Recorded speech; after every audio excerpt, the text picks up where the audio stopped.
വരുന്നതിനകത്ത് ഹോസ് check ചെയ്യുക, damage ഉണ്ടെങ്കിൽ മാറ്റുക, ആവശ്യമുണ്ടെങ്കിൽ പുതിയ എയർ ഫിൽറ്റർ ഇടുക, അല്ല പെട്രോൾ ഫിൽറ്റർ ഇടുക. ചിലർ പെട്രോൾ ഫിൽറ്റർ ഉപയോഗിക്കാറില്ല, ഇല്ലെങ്കിലും കുഴപ്പമില്ല. അപ്പൊ അത് വലിയൊരു സംഭവമല്ല, എന്നാലും പെട്രോൾ ഫിൽറ്റർ മാറാവുന്നുണ്ടെങ്കിൽ നല്ല കാര്യമാണ്. അപ്പോൾ അത്രയായി.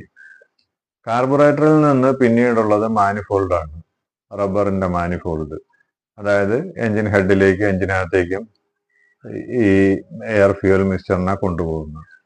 അപ്പൊ മാനിഫോൾഡ് കാലപ്പഴക്കം കൊണ്ട് ക്രാക്ക് ഉണ്ടാവാം. നമ്മൾ വെറും കണ്ണുകൊണ്ട് നോക്കിയിട്ട് കാര്യമില്ല, സൂക്ഷ്മമായിട്ട് നോക്കിയാൽ തലമുടിനാരിന്റെ രീതിയിൽ ക്രാക്ക് ഉണ്ടെങ്കിൽ പോലും അതുവഴി എയർ സക്ഷനിങ് അകത്തേക്ക് നടക്കാം.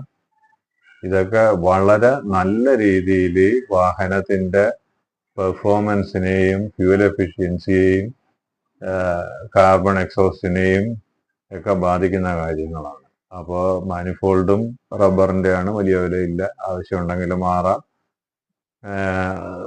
മാറിയേ പറ്റൂ ആവശ്യമുണ്ടെന്നുണ്ടെങ്കിൽ.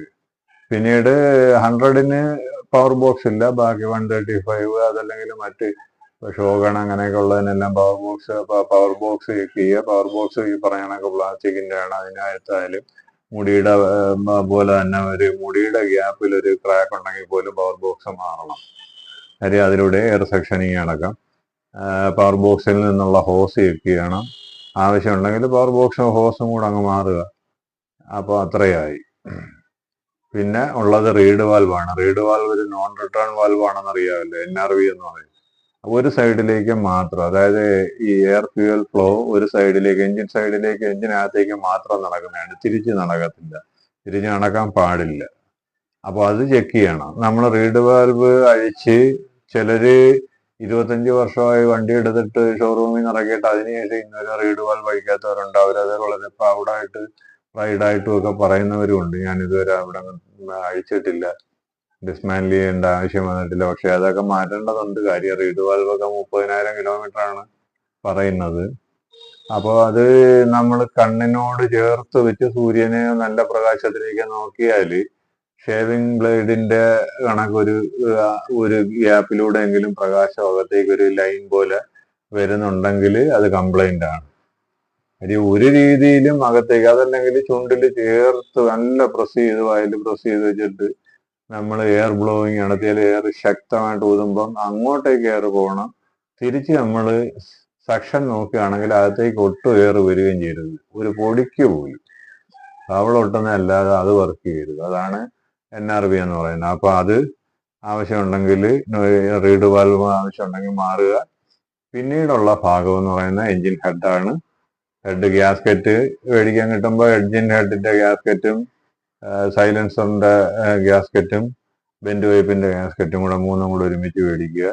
ഹെഡ് അഴിച്ച് ക്ലീൻ ചെയ്ത് പിസ്റ്റന്റെ മുകൾ ഭാഗവും ഹെഡിന്റെ താഴ്ഭാഗവുമായിട്ട് നല്ല രീതിയിൽ, പുതിയ രീതിയിൽ ക്ലീൻ ചെയ്ത് എടുത്തു വെക്കുക. അതിനകത്ത് നല്ല രീതിയിൽ കരി കാണും. അപ്പോൾ ഈ എൻജിൻ കംപ്രഷനിൽ അത് കരി വരുന്നതാണ്. അപ്പോൾ അത് ക്ലീൻ ചെയ്ത് തിരിച്ച് സെറ്റ് ചെയ്യുക.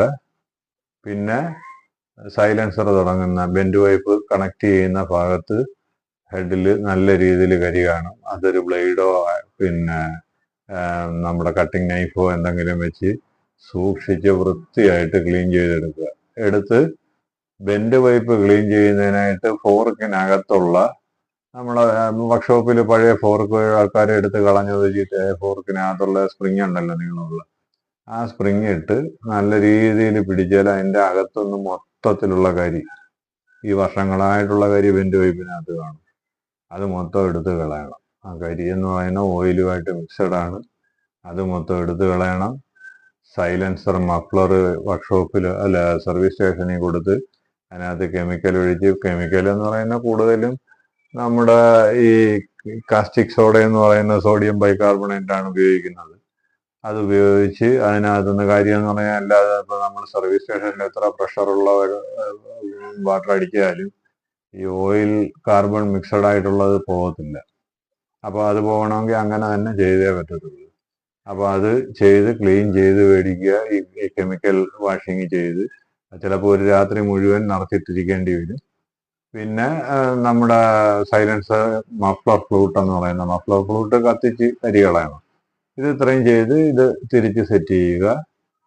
ഗിയർ ഓയിൽ മാറുക. ഗിയർ ഓയിൽ നല്ല രീതിയിൽ കറുത്തിട്ടുണ്ടെങ്കിൽ ഗിയർ ഓയിൽ ഡ്രെയിൻ ചെയ്തതിനു ശേഷം ഡ്രെയിൻ ബോൾട്ട് തിരിച്ച് ഫിറ്റ് ചെയ്ത് ഒരു 1/2 ലിറ്റർ പെട്രോൾ അല്ല ഡീസൽ ഫില്ല് ചെയ്തിട്ട് 1 മിനിറ്റ് വണ്ടി സ്റ്റാർട്ട് ചെയ്ത് കൈ കൊടുക്കാതെ ഒട്ടും റേവ് ചെയ്യാതെ ആ സ്ലോ സ്പീഡിൽ 1 മിനിറ്റ് നിർത്തിയിരുന്നിട്ട് ഓഫ് ചെയ്ത് അതും കൂടെ ഡ്രെയിൻ ചെയ്ത് നല്ല രീതിയിൽ ഫുൾ ഡ്രെയിൻ ആയതിനു ശേഷം അപ്പോഴത്തേക്ക് നല്ല ഫ്ലഷ് ആവും ഗിയർ ബോക്സ്. നല്ല രീതിയിലുള്ള ഗിയർ ഓയിൽ 90 ഗ്രേഡിലുള്ള യമായുടെ ആകുമ്പോൾ യാമ ലൂബ് തന്നെയാണ് നല്ലത്.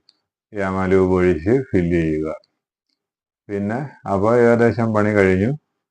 പിന്നീട് കൂടുതൽ പുക കിട്ടാൻ വേണ്ടി പെട്രോളിനോടൊപ്പം ഓയിൽ നല്ല രീതിയിൽ ഒഴിക്കുന്നവരാണെങ്കിൽ, ട്യൂറ്റി ഓയിൽ ഒഴിക്കുന്നവരാണെങ്കിൽ ആ പെട്രോൾ തൽക്കാലം ഒരു കന്നാസിലോ എല്ലാം മാറ്റി വയ്ക്കുക. ടാങ്ക് വൃത്തിയാക്കിയിട്ട് കൊണ്ടുപോകുന്നതിന് ഇത് ടെസ്റ്റിന് വേണ്ടി കൊണ്ടുപോകുന്നതിൻ്റെ അന്ന് ഒരു 5 കിലോമീറ്റർ ഒരു 2 ലിറ്റർ പെട്രോൾ അടിച്ച് ഒരു ഓയിലും അടിച്ചാൽ മതി.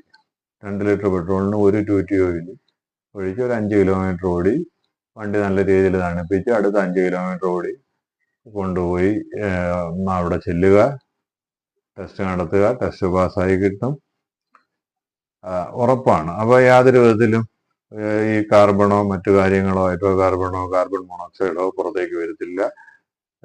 എങ്കിലും നിങ്ങൾക്ക് സംശയം ഉണ്ടെന്നുണ്ടെങ്കിൽ വേണമെങ്കിൽ സൈലൻസർ മഫ്ലർ ഫ്ലൂട്ടിനകത്ത് വേണമെങ്കിൽ ഗ്ലാസ് കൂൾ ഉപയോഗിക്കാം. ഗ്ലാസ് കൂൾ ഇപ്പോൾ സൗണ്ട് വളരെ കുറഞ്ഞു പോകുന്നുണ്ടെങ്കിൽ ആ ഒരു ടെസ്റ്റിംഗ് ടൈമിലേക്ക് മാത്രം മതി. പാസ്സായി കഴിഞ്ഞ് സർട്ടിഫിക്കറ്റ് മേടിച്ച് കഴിയുമ്പോൾ ഗ്ലാസ് കൂൾ മാറ്റിക്കോ. ഗ്ലാസ് കൂൾ നിർബന്ധമാണെന്നൊന്നും MBD പറഞ്ഞിട്ടില്ല. അപ്പോൾ അത്രയും കാര്യങ്ങൾ ചെയ്തു കഴിഞ്ഞാൽ നിങ്ങൾ ടെസ്റ്റ് പാസ്സാവും, ഡാം ഷുവറാണ്.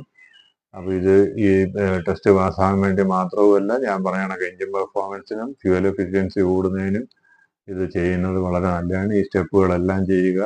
ഈ സ്റ്റെപ്പുകളെല്ലാം ചെയ്യുന്നതിനോടൊപ്പം തന്നെ വീഡിയോ ലൈക്ക് ചെയ്യുകയും നിങ്ങളുടെ സുഹൃത്തുക്കൾ, അത് 2 സ്ട്രോക്ക് ആയാലും 4 സ്ട്രോക്ക് ആയാലും ഏത് തരം ബൈക്ക് ഉപയോഗിക്കുന്നവർക്കും കിട്ടത്തക്ക രീതിയിൽ ഷെയർ ചെയ്യണം. ചാനൽ സബ്സ്ക്രൈബ് ചെയ്യണം.